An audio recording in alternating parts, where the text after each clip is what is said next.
अक्टूबर 2019 Paris zoology museum ने एक नए जीव को डिस्प्ले पर लगाया। इसे देखकर कुछ लोग बिल्कुल अमेज थे तो कुछ लोग बिल्कुल शॉक्ड, लेकिन ज्यादातर लोग बस कंफ्यूज थे कि आखिर चीज क्या है। I mean, जरा एक सेकंड के लिए आप खुद भी इस चीज पर नजर घुमाओ। क्या लगता है आपको, अगर किसी एनिमल म्यूजियम ने इसे शोकेस किया है तो it has to be some kind of animal, right? But दिखने में ये एकदम किसी प्लांट के रूट्स की तरह दिख रहा है और उसका टेक्सचर एक फंगस की तरह है। सो सवाल ये है कि आखिर है क्या ये चीज?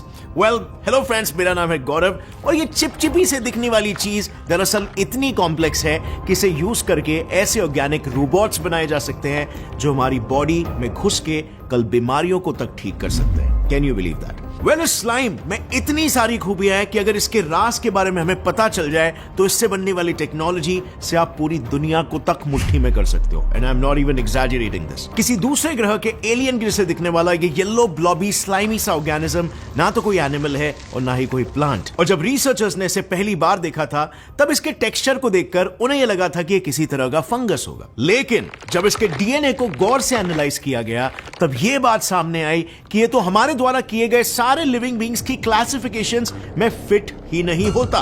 It is something completely different, almost like an alien, जिसके बाद साइंटिस्टों ने इसे नाम दिया फाइसेरम पॉलीसेफेलम और इसके जैसे ही बाकी के मिले ऑर्गेनिजम्स को नाम दिया स्लाइमी मोल्स। अब इसकी स्टडी करते वक्त एक चौंका देने वाली चीज सामने आई। ये पूरा स्ट्रक्चर सिर्फ और सिर्फ एक ही सेल है। And no, I am not kidding, ये पूरा का पूरा एक इंडिविजुअल सेल है। यानी कि दूसरे ऑर्गेनिजम्स की तरह यहाँ पर सेल डिवीजन होता ही नहीं है। पूरे सेल के बजाय यहाँ पर न्यूक्लियस ही आपस में डिवाइड होते रहते हैं, जिसकी वजह से सिर्फ एक सेल होने के बावजूद एक स्लाइम मोल्ड के अंदर 1000 न्यूक्लियाई मौजूद होते हैं। आसान शब्दों में अगर इसे समझे तो पूरे स्ट्रक्चर में कोई भी डिवाइडिंग वॉल ही नहीं होता, दूसरे जानवरों और प्लांट्स के सेल्स में जैसा होता है उनके तरह। सेल के अंदर का पूरा लिक्विड पूरे स्लाइम मोल्ड के बॉडी के एक तरफ से दूसरे तरफ बड़े आसानी से ट्रैवल कर पाता है। अब इस टाइप के लिविंग स्ट्रक्चर को हम कहते हैं प्लाज्मोडियम और साइंटिस्टों के अनुसार शायद इसी की मदद से ये ऑर्गेनिज्म अपने बॉडी के डिफरेंट पार्ट्स को कंट्रोल भी कर पाता है। अभी एग्जैक्टली कैसे हो रहा है, लेट मी एक्सप्लेन। सो हमारे केस में, हम ह्यूमंस के केस में, हमारे पूरे बॉडी को कंट्रोल करता है एक ऑर्गन, ऑब्वियसली हमारा दिमाग, हमारा ब्रेन। हमारा ब्रेन हमारी पूरी बॉडी के साथ नर्व्स के जरिए कनेक्टेड होता है और हमारे बॉडी का हर हिस्सा इन्हीं नर्व्स तक पहुंचने वाले इलेक्ट्रिक सिग्नल्स के हिसाब से मूव करता है। हमारा ब्रेन ये डिसाइड करता है कि अगर हमें एक जगह से दूसरे जगह चल के जाना हो, फॉर एग्जांपल, तो कौन से मसल्स कितने मूव करने चाहिए। अब ये एक बहुत ही कॉम्प्लेक्स प्रोसेस है जिसे हम आज के तारीख में भी पूरी तरीके से समझने की कोशिश कर रहे हैं, लेकिन ऐसा ही सेम प्रोसेस इस स्लाइम मोल्ड के केस में थोड़ा अलग तरीके से होता है। इस मोल्ड के पास इसका खुद का ब्रेन या कोई भी ब्रेन को रिजेंबल करने वाला पार्ट नहीं है, लेकिन फिर भी ये मूव करता है। एंड माइंड यू, इसके मूवमेंट्स रैंडम नहीं होते, बिल्कुल किसी तरह के जानवर के तरह ही होते हैं, एकदम सटीक एक पर्टिकुलर डायरेक्शन में। और ये बिल्कुल किसी इंटेलिजेंट एनिमल की तरह ठीक अपने खाने के डायरेक्शन में चलता फिरता है। इनफैक्ट साइंटिस्टों की एक टीम ने इस स्लाइम के टुकड़े को मेज के अंदर बंद कर दिया था। अब अगर इससे जिंदा रहना था तो इसे मेज के बीच में रखे खाने तक पहुंचना होगा, लेकिन ये इसके लिए कोई मुश्किल काम नहीं था। ये बड़े आराम से पूरे मेज को सॉल्व करके अपने खाना तक पहुंच गया। But how? वेल फ्रेंड्स, बहुत ही इंटरेस्टिंग है, लेकिन इसे समझने से पहले ये समझते हैं कि हम खुद कैसे मेज को सॉल्व करते हैं। तो अगर आप इस मेज को सॉल्व करना चाहोगे तो सबसे पहले आप देखोगे कि आपके पास कितने ऑप्शंस अवेलेबल हैं, उनमें से कितने रास्ते डेड एंड पर खत्म होते हैं और कितने रास्ते आगे जाकर दो अलग अलग रास्तों में सेपरेट होते हैं। और तब जाके आपका दिमाग आपके लिए डिसीजन लेगा और इस मेज को आप सॉल्व कर पाओगे। और ये करने के लिए हमारे पास मेमोरी, डिसीजन मेकिंग स्किल्स और ओवरऑल कॉग्निशन होना जरूरी है, राइट? इसके बिना ये चीज नहीं हो सकती। अब इंटरेस्टिंगली, ये सभी फीचर्स एक कॉम्प्लेक्स ब्रेन में होते हैं जो इस केस में इस मोल्ड के पास नहीं है। लेकिन रिसर्चर्स के अनुसार स्लाइम मोल्ड इस मेज को सॉल्व करने के लिए बहुत ही सिंपल सा तरीका आजमाता है। पहले वो चारों कोने में अपने छोटे छोटे ब्रांचेस, जिन्हें टेंड्रिल्स कहते हैं, उन्हें स्प्रेड करता है। फिर अगर इनमें से किसी एक टेंड्रिल को कोई खाने का सोर्स मिल जाता है तो फिर ये स्लाइम मोल्ड अपने बाकी के सारे ब्रांचेस को वापस से रीअब्सॉर्ब कर लेगा और सिर्फ उसी एक ब्रांच के कनेक्शन को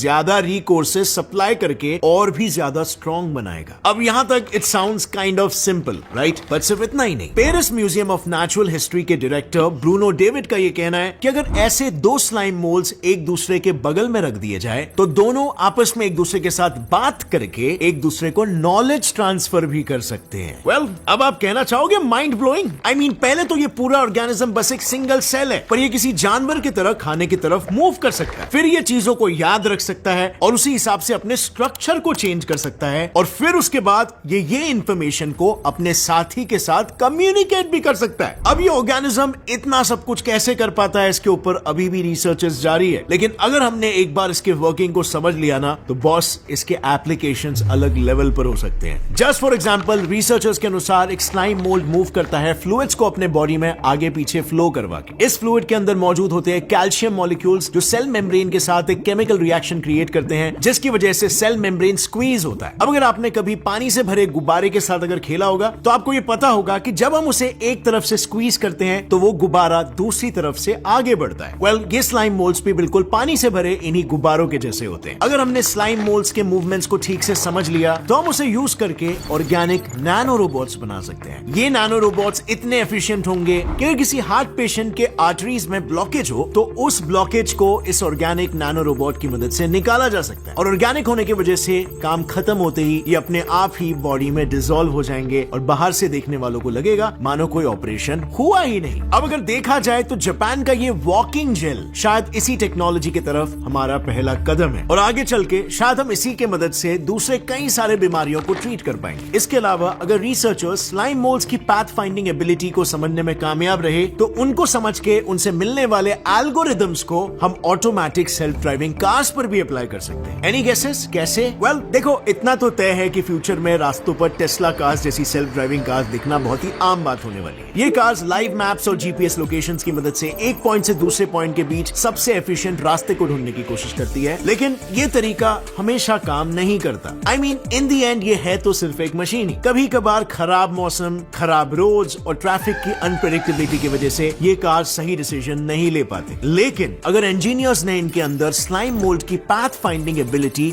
को प्रोग्राम कर दिया तो किसी स्लाइम मोल्ड की तरह अनप्रेडिक्टेबल सिचुएशंस में भी कार्स सबसे ज्यादा एफिशिएंट डिसीजंस ले पाएंगे। और क्या पता, फ्यूचर में शायद इसी के मदद से हम एआई यानी आर्टिफिशियल इंटेलिजेंस को भी एकदम ह्यूमंस लाइक बना दे, यानी एकदम top notch decision making. Just think about it, एक इतने सिंपल से ऑर्गेनिज्म से हम लिटरली एक इंसान जैसा इंटेलिजेंट रोबोट बना सकते हैं। Absolutely crazy. लेकिन आर्टिफिशियल इंटेलिजेंस को थोड़ा सा साइड में रखते हैं। अब मैं आपको एक ऐसी चीज बताने वाला हूं जिसने रिसर्चर्स, साइंटिस्ट या कहो फिलोसोफर्स, उन सब को अपने खुद के ही इंटेलिजेंस को डाउट करने पर मजबूर कर दिया। हमने अभी तक जिस टाइप के स्लाइम मोल्ड की बात की उसका नाम हमने जैसे जाना है फाइसेरम पॉलीसेफेलम, लेकिन एक दूसरे तरह का भी स्लाइम मोल्ड है जिसका बिहेवियर फाइसेरम से भी बहुत ही ज्यादा वियर्ड है। इस स्लाइम मोल्ड का नाम है डिक्टियोस्टीलियम। इसकी जिंदगी की शुरुआत भी एक सिंगल सेल्ड एमीबा की तरह ही होती है और ये अपना ज्यादातर समय छोटे बैक्टीरिया को खाकर गुजारता है। लेकिन इस ऑर्गेनिज्म की असली खासियत तब रिवील होती है जब इसके लिए खाने की कमी होने लगती है। ऐसे सिचुएशन में एक सिंगल सेल डिक्टियोस्टीलियम अपने सराउंडिंग में मौजूद डिक्टियोस्टीलियम्स को सिग्नल सेंड करता है और इन सिग्नल्स की वजह से कई सारे डिक्टियोस्टीलियम्स एक दूसरे के करीब आकर एक सिंगल यूनिट की तरह काम करने लगते हैं। बेसिकली जो ऑर्गेनिज्म पहले एक इंडिपेंडेंट बीइंग हुआ करता था वो अब एक ग्रुप का हिस्सा बन के एक मल्टी सेल्यूलर ऑर्गेनिज्म बन जाता है। Fascinating, right? इस नए ऑर्गेनिज्म को रिसर्चर्स ने नाम दिया स्लग, क्योंकि ये दिखने में और मूव करने में भी किसी स्लग की तरह ही है। ये स्लग अपने आप में ही एक इंडिविजुअल ऑर्गेनिज्म बन जाता है और यूनिसेलुलर ऑर्गेनिज्म से कई गुना ज्यादा तेजी से मूव कर सकता है। अब इस बिहेवियर के मदद से ये ज्यादा बैक्टीरिया का शिकार कर पाते हैं। लेकिन रुको, अभी तो इसका फाइनल फॉर्म आना बाकी है। अपने ओरिजिनल फॉर्मेशन की जगह से ये स्लग काफी दूर तक माइग्रेट करते हैं और फिर किसी प्लांट की तरह ग्रो होने लगते हैं। लाइक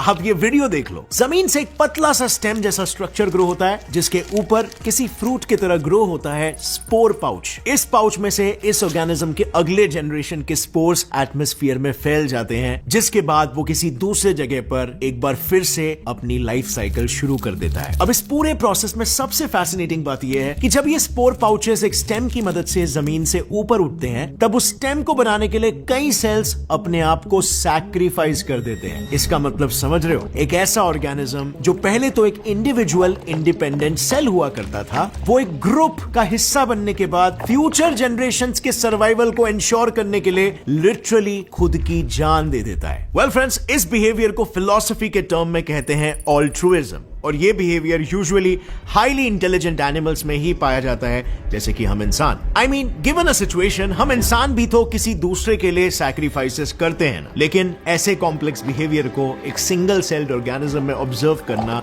हमारे इंटेलिजेंस पर कई सवाल उठाता है। अगर एक छोटा सा ऑर्गेनिज्म जिसके पास ना एक कॉम्प्लेक्स ब्रेन है और ना कोई बॉडी और एनीथिंग, जस्ट वन सेल, अगर ये ऐसा सेल्फ सैक्रिफाइसिंग बिहेवियर दिखा सकता है तो इस एक सेल में और हम इंसान जैसे इतने कॉम्प्लिकेटेड बीइंग्स में आखिर क्या फर्क है? क्या ये सेल भी ह्यूमंस जितना ही इंटेलिजेंस है? वेल, इसके लिए हमें इंटेलिजेंस शब्द ही क्या होता है, इस वर्ड के डेफिनेशन को थोड़ा सा चेंज करने की जरूरत है। क्योंकि अगर आपने रिचर्ड डॉकिंस की द सेल्फिश जीन बुक पढ़ी होगी और उस पर मैंने एक लाइव स्ट्रीम भी लिया था, तो उसमें यह बताया गया है कि ऑल्ट्रुइज्म के पीछे एक्चुअली में सेल्फिशनेस होता है, लेकिन ये बहुत ही कॉम्प्लिकेटेड प्रोसेस होता है जो कि एक ब्रेन में चलता है और सिर्फ कॉम्प्लिकेटेड स्ट्रक्चर्स में ये हो सकता है, कॉम्प्लेक्स स्ट्रक्चर्स जैसे ह्यूमन ब्रेन में, और वो इस सिंगल सेल्ड ऑर्गेनिज्म में हो पा रहा है। So this organism is very intelligent. So friends, इस चीज के बारे में आपकी क्या राय है नीचे कमेंट सेक्शन में जरूर लिखना, और अगर इस वीडियो को देखकर आप फैसिनेट हो गए, आपको कुछ भी नया सीखने मिला,